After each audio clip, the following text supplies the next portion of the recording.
Arkadaşlar videoya geçmeden önce Kik hesabımı takip ederseniz çok sevinirim. Burada yayınlar yapıyoruz. Bannerlord oynuyoruz. Başka oyunlar da oynuyoruz. Yayın açıp Kik hesabında büyütmeye çalışıyorum. Buradan destek olursanız sevinirim. Ayrıca bilmeyenler için ikinci bir kanalım var. Cloud 2. Tüm linkleri açıklamaya koyacağım. Oradan ulaşabilirsiniz. Buraya da abone olursanız sevinirim. Haydi videoya geçelim. Merhaba, ben Sancar. Orta Asya'da bir Türk kabilesinde doğdum ve 1071'de Türklerin Anadolu'ya girmesiyle ben de ailemle Anadolu'ya doğru yola koyuldum. Fakat yolda bir Gürcü devriyesi bize saldırdı ve burada mücadele sırasında maalesef ki ailemi kaybettim. Böylece Gürcülerden ailemin intikamını almaya yemin ettim ve önce turnuvalardan iyi bir şöhret kazanıp sonrasında paralı askerlikle beraber parayı buldum. Ve bu sayede Karahanlı adıyla kendi devletimi kurarak ordumla ilk önce Gürcü kralını idam ettim. Ve sonrasında da Gürcistan krallığını haritadan silerek ailemin intikamını aldım.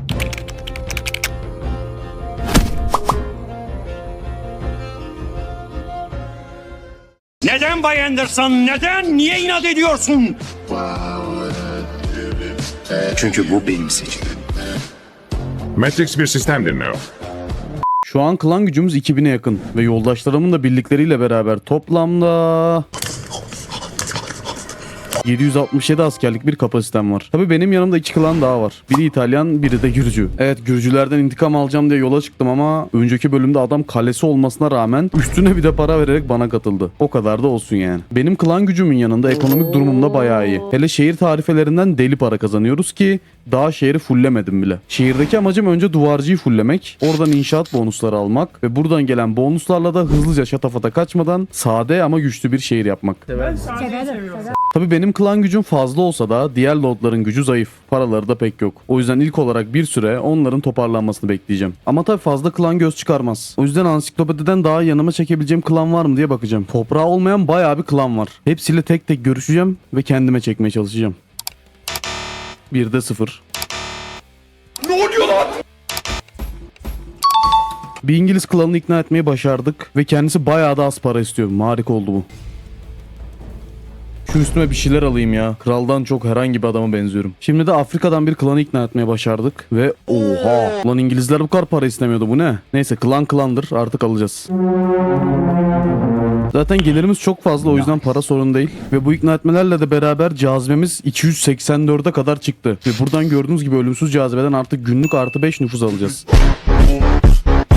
Ve zaten kral olduğum için de +3 aldığımdan günlük şu an 8 alıyoruz. Ki ileride politikalarla bu daha da fazla artabilir. Şu anki amacım ülkeyi büyütmek. Fakat haritaya bakarsanız haritanın doğu kısmı Selçuklu Devleti'nde, Orta Anadolu ise Anadolu Selçuklu Devleti'ne ait. Ve ben de Türk devletlerine saldırmak istemediğimden gerek kalmadıkça gözümü Doğu Roma İmparatorluğu'na diktim. Trabzon'dan başlayarak tüm Karadeniz'de ve Batı Anadolu'da Doğu Roma İmparatorluğu hakimdi. Ve Anadolu'nun artık tamamen Türk yurdu olması gerekiyordu. Bu yüzden mümkünse hem Anadolu Selçuklu'yla hem de Selçuklu İmparatorluğu'yla Romalılara karşı ittifak yapmak istiyorum. Gerçi Selçuklu'yla biraz zor yaparız. Hatırlarsanız önceki bölüm muhafızları dövdük diye Selçuklu bizi banlamıştı ülkeden. Yani ittifak işi pek kolay değil. O yüzden Roma İmparatorluğu'na kendi lordlarımla saldırmam lazım. Fakat onların da askeri durumu şu an iyi olmadığından bir süre toparlanmalarını bekleyeceğim. Bu arada klan seviyemiz de 7'ye yaklaşmış. O yüzden diğer klanların kasmasını beklerken biz de klan seviyemizi arttırıp klanın gücünü arttırabiliriz. Turnuva oynamaya bırakmıştım bayağıdır ve tahtımız hala sarsılmamış. O yüzden turnuva kasmaya devam edeceğim namımı arttırmak için ve önümüzdeki 2 turnuvada Türk şehirlerinde olacağım.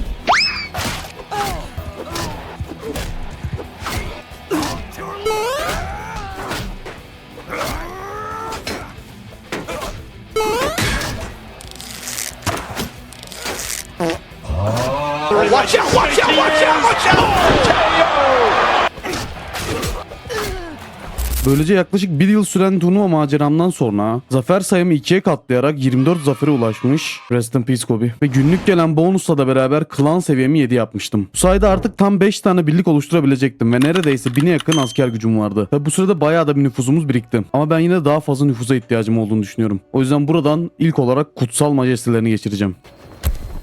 Böylece artık günlük 11 nüfus kazanıyoruz. Bu bayağı fazla. Ama tabii ben dahil herkes daha fazla kazansın istediğimden feodal veraset politikasına geçireceğim ve tımar başı 0.1 nüfus kazanacağız. Şimdi bildiğiniz üzere amacımız Doğu Roma ile savaşmak. Ve sefer yapacağım coğrafyada Trabzon'dan itibaren bayağı bir kale var. O yüzden sona kalan 100 nüfuzumla da lordlar kalelerini daha iyi geliştirsin diye kale yönetmelikleri politikasını etkinleştireceğim. Ve böylece kale yükseltme maliyetleri azalacak. Şimdi nüfuzu bitirdik. O yüzden bir süre daha artmasını bekleyeceğim. O sırada da paramız var. Daha fazla klan çekebilir miyim diye klanlara bakacağım. Hatta mümkünse Türk klanlarını almak istiyorum. Ben Türk milliyetçisiyim arkadaş. O yüzden Peçenek klanlarıyla bir kez daha görüşeceğim. Ve 273 bin dinar karşılığında Kuman Kağanlığından Urusoba adlı klanı yanıma çekmeyi başarıyorum. Üstüme bir şey almayı unuttum ya, dur onu da halledelim. Yani pek de şık bir şey yok aslında krala uygun. Bari sivil hayatımızda da savaşçı gibi gözükelim. O yüzden bunu giyeceğim. Şimdi savaş öncesi son hazırlıklara geçiyoruz. Ve şu an yoldaşlarımın hepsi birlik kurduğundan kendi ordumda cerrah ile mühendis eksik. O yüzden 157 hekimlik becerisi olan bu adamı cerrah olarak alıyorum. Mühendis olarak ise 132 beceriye sahip tamirci Lidya'yı alıyorum. Bir dakika lan. Hem mühendis hem kız. İsmi de Lidya. Böylece tüm hazırlıkları tamamlayarak lordlarla beraber 2000 kişilik bir ordu kurdum. Ve böylece Anadolu'yu Türkleştireceğim seferimde Rize'yi yağmalayarak Roma ile savaşa girdim. Rize'yi yağmalayarak zaman kaybetmek istemediğimden savaş başladıktan sonra ordumla Trabzon kalesini kuşattım. Ve Roma İmparatorluğu buraya ordu gönderemeden surları kırmayı başardım. Zaten kale bayağı savunmasızdı, o yüzden surlara direkt hücum ederek kaleyi sadece 13 kayıp vererek ele geçirdik. Böylece sıradaki hedef Sinop'tu. Fakat Trabzon'un yakınlarında bir haydut sığınağı vardı. Ve sığınaklar yerleşkelerin güvenliğini düşürdüğünden önce bu sığınağa saldırdım. Evet, 2000 kişi sığınağa saldırıyoruz. Merhamet edin efendim. Oylama sonrası da Urusoba klanına gidiyor Trabzon. Zaten amacımız şu an tımarı olmayan klanlara tımar vermek ki daha da güçlensinler. Yapma ya. Sıradaki hedefimiz Sinop. Ve İstanbul'a gelene kadar karşıma düzgün bir ordu çıkacağını Bu ne lan? Niye? Sınırlarımız çok mu uzak? Kararı başlatan herif İngiliz. Lan yoksa bu ajan mı? Lordlarımızın isteği sonucu mecburen savaşı bitirmek zorunda kalıyorum. Ve orduyu dağıtıyorum maalesef. Şimdi barış belki de iyi oldu çünkü Roma'dan şu an günde 1420 altın araç alıyoruz. Ve benim de nüfuzum bitmek üzereydi. Şu an biraz nüfuzumu tazelemek için bir fırsat buldum. Belki de iyi oldu yani o yüzden. Bir yandan da tutsak başlayacağım ki daha az nüfus kasalım. Şimdi günlük 11,5 nüfus alıyoruz ve bunu arttırmanın başka yolları da var. Onun için şehrimdeki eşraflardan klanıma destek vermelerini isteyeceğim. Bunun için tabii eşrafla aramın iyi olması lazım. Bununla ilişkim 52. Bakalım verecek mi? Verdi ama tabii 20.000 de dinar istiyor benden. 20.000 karşılığında bundan desteğimizi aldık. Ve gördüğünüz gibi ufak da olsa 0,05 ekstradan nüfus kazanıyoruz. Böyle herkesle yapacağım. Anlaşabildiğim herkesle anlaştım ve günlük nüfuzum 11,5'tan 11,7'ye çıktı. Böylece nüfuzumu arttırmak için şehirde bazı eşraflara yardım ettim. Ve hatta demirci Hamaz Asp için şehirde zanaatkarların esnaf gibi hareket edebilmesi için yeni bir kararname bile çıkardım. Ve bu karara bazı tüccarlar sinirlense de üreticinin ezilmemesi için kararnameyi geçirttim. Bu sırada barış döneminde baba olmuştum. Ve ismini Oğuz Türklerinden alan tahtın varisi oğlum Oğuz dünyaya gelmişti. Barış döneminde klanımı güçlendirsem de savaşmamak beni bayağı bir sıkmıştı. O yüzden ben de kendi içimde bir savaş aramaya başladım. Ve şehrimin sokaklarına inerek burada neler oluyor diye bir kontrole çıktım. Bir hükümdar olarak şehrimin güvenliğini arttırmak istiyorum. Ve bu yüzden şehirde serserilik yapan, insanların huzurunu bozan arka sokaklara gideceğim. Ve buraları bizzat kendi elimle temizleyeceğim. Selamun aleyküm. Oğlum bu şehrin sahibiyim lan ben.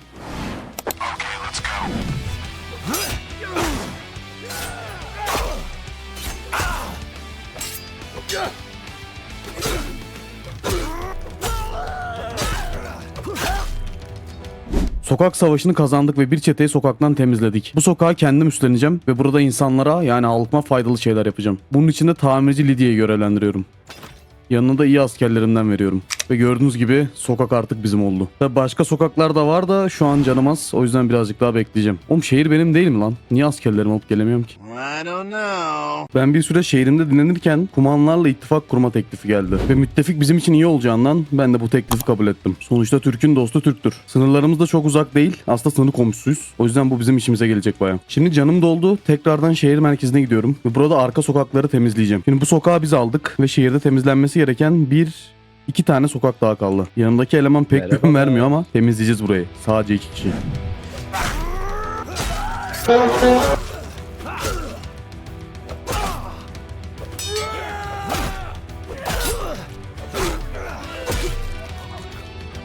Evet, böylece sokağı temizlemeyi başardık. Fakat şehirde birden fazla sokak yönetemiyormuşum. O yüzden burayı boş bırakacağız. Biz alamasak da en azından sokak temizlendi. Şimdi geriye sadece bir tane bölge kaldı. Selamünaleyküm. Kürşat ölmüş fakat attan düşmemişti. Ölmüş fakat yenilmemişti. Tek başına Çin kanununa karşı yürütüyordu. 40 kahraman birer de... Ne oldu lan?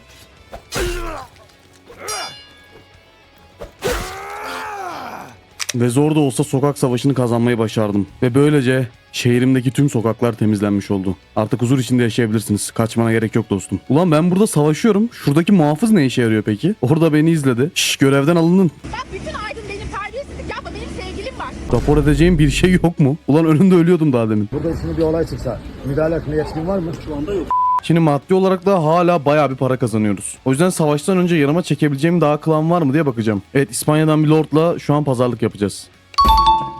Ve ikna etmeyi başardık kendisine. Çok da para istemiyor. Ve Venedikli bir klanı daha ikna etmeye başardık. Ve bayağı az para istiyor. Bunu da alıyoruz. Evet, anlaşmalardan sonra ülkemiz bayağı bir büyüdü. Ve şu an tam 9 tane klanımız var. Ama tabii klanlara yetecek toprağımız yok. O yüzden artık sefere çıkma vakti geldi. Ve Karahanlı Devleti safına kattığı klanlarla beraber 5600 güce ulaştı. Tabii Roma İmparatorluğu bizden çok daha güçlü olsa da adamlar şu anda Anadolu Selçuklu ile savaş halinde. O yüzden şu an savaş ilan etmek için en iyi vakit. Böylece kendime 1560 kişilik bir ordu kurdum. Ve birkaç birliği de bıraktım ki lordlar da ordu kurabilsin. Ve artık vakit sefer vaktiydi. Hedefimiz... Sinop'u almışlar. Hedefimiz Sinop Kalesi'ydi fakat Anadolu Selçuklu Sinop'u almış. O yüzden yeni hedefimi Ankara'ya çevirdim. Burası Roma tarafından yönetilse de medeniyeti Türk bir şehirdi. O yüzden burayı tekrardan Türklerin yönetmesi gerekiyordu. Şu an tam önümde Romalı lordlarla Anadolu Selçuklu lordlarının bir savaşı dönüyor. Romalılar kazandı ama bilmedikleri bir şey geliyor şimdi. Merhabalar. Burada başka bir Anadolu Selçuklu ordunu yakaladılar. Fakat ben ona yardım edeceğim. O yüzden hemen köye saldıracağız. Ve tabi savaşta müttefikimiz Kumanları da çağırıyoruz. Gel buraya kırmızı şortlu. Yetiştim senin kardeşim.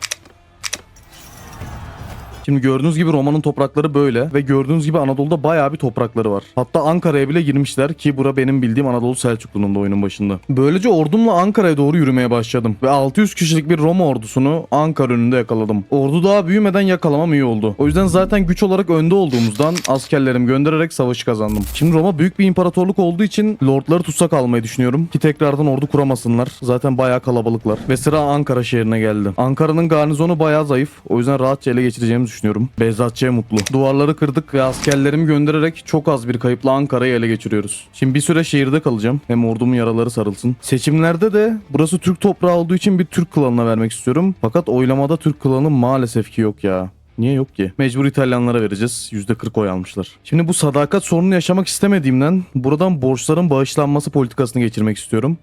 Böylece yerleşke sadakati günde 2 artacak. Üretim düşse de biraz. Ve fena da bir destek yok. Evet, sadece 10 nüfus harcayarak bu politikayı geçiriyoruz. Oh my god bro. Ve Ankara'da sarayda beklerken koridorda bir gürültü duydum. Ve birileri bana suikast düzenlemeye çalışıyordu.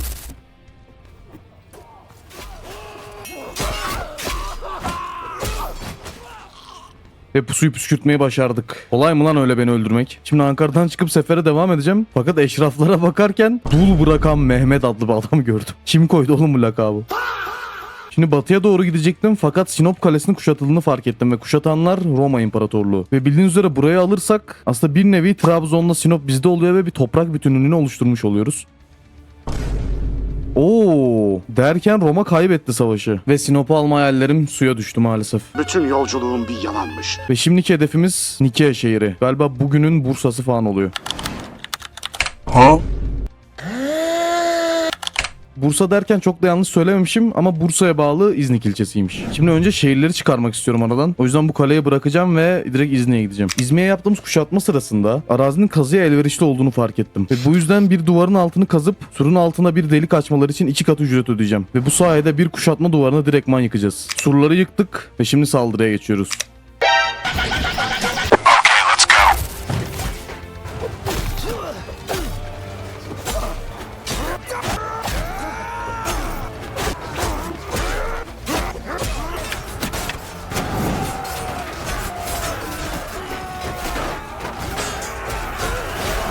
Ve İznik'i yine yüzden az kayıp vererek ele geçirmeyi başarıyoruz. Ve seçim sonucu İznik'i lordların bana vermeyi uygun gördü. Yani normalde ben istemiyordum böyle bir toprak ama lordlar diyorsa vardır bildikleri. Böylece 2 tane şehrimiz oldu. Şimdi sıradaki hedefimiz Akroinon Kalesi. Normalde İzmir'e gidecektim fakat biraz daha düzenli ilerlemek istiyorum. Bu arada Kumanlılar da Kırım'da savaşıyor Roma'ya karşı. Kalenin duvarlarını yıkmayı başardık ve çok ezici bir güç farkı olduğu için burada direkt askerlerimi gönderiyorum. Ve kaleyi kolayca ele geçiriyoruz. Ve burayı da Portekiz klanına veriyoruz. Yalnız herifler benden de zengin ha. Bunlar nereden buldu parayı? Evet, bu kaleyi aldık ve artık hedefimiz İzmir olacak. Milli mücadele vermene gerek kalmayacak paşam, merak etme. Ben alacağım İzmir'i. Şimdi kuşatma sırasında surları bir kez daha kazıya uygun gördüm. Ve askerlerime tünel açtırarak bir duvarı yıkmayı başardık. Surları yıktık ve güç olarak üstünüz. Fakat yine de 1000'e yakın asker var garnizonda. O yüzden saldırıya bizzat önderlik edeceğim. Şimdi surlar çok düz. O yüzden taktiğimiz okçuları böyle dizip önce bu surlardan oklamak. Çünkü gördüğünüz gibi direkt oklayabiliyorlar buradan. Bir eğim olmadığı için.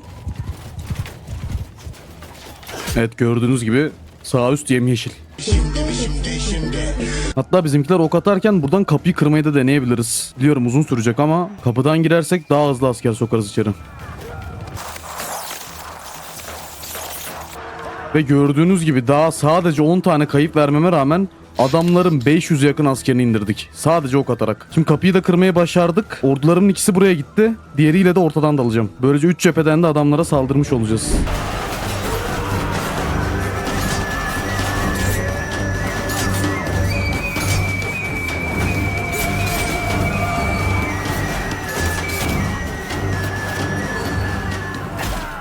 Ve sadece 57 asker kaybederek adamlara 400 tane kayıp vermeyi başardık. Ve böylece 1111 yılında İzmir Yunanlılardan kurtuldu ve tekrardan Türk toprağı oldu. Şimdi Anadolu'da geriye sadece 2 tane kale kaldı. Ve önce Atikhisar Kalesi'ne, oradan da Pamukkale'ye gideceğim. Ve bu 2 kaleyi de aldıktan sonra Roma'yı tamamen yollamış olacağız Anadolu'dan. Atikhisar Kalesi'ni kuşatırken İznik kuşatıldı Roma ordusu tarafından. Ve Roma sonunda karşılık vermeye başladı. O yüzden kuşatmayı bozup İznik'e gideceğim. 1400'lük ordu getirmişler. Şu an bizden kalabalıklar. O yüzden tüm lordları çağırdım ve 1500'e çıkardım orduyu.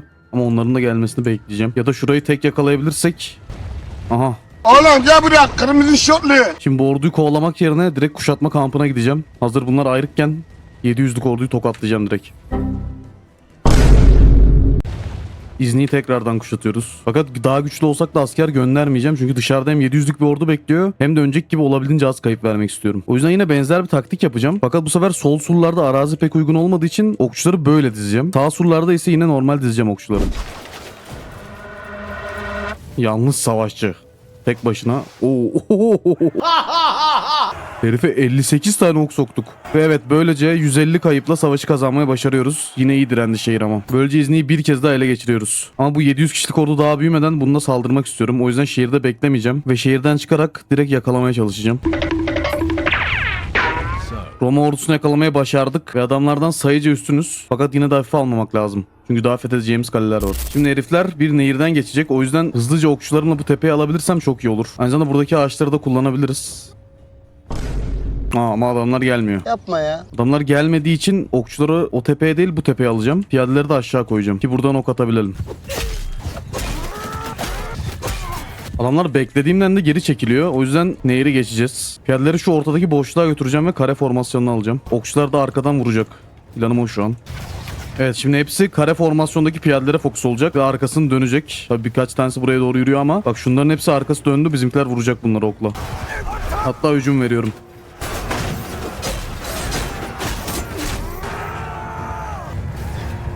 Ve böylece sadece 30 kayıp vererek koca Roma ordusunu dağıtmayı başardık. Şimdi bu savaşta Roma büyük bir darbe yedi. Ve ben de bir Roma imparatoru kim diye bakayım dedim. Alexios I diye bir adam. Ve adamın alim Ignazio tarafından tutsak alındığını fark ettim. Yani bu da benim yoldaşlarımdan biri. O yüzden hemen baktım, alim Ignazio nerede? Burada. Hemen bir konuşmaya gittim. Ve evet, Roma imparatorunu tutsak almışız. Yani Romalılara darbe üstüne darbe. Ve böylece Roma imparatoru Alexios'u tutsak aldım. Şimdi sen naneyi yemedin mi? Roma'nın sınırları çok büyük olsa da ülke büyük bir dağılma sürecindeydi. Ve özellikle Kumanlılar da onları Kırım'dan kovmuştu. O yüzden hem kuzeyden hem de Anadolu'dan gelen saldırılarla bayağı zayıfladılar. Ve bu zayıflığın üzerine bir de siyasi kargaşa çıkarmak istediğimden 1. Alexios'u idam ettim.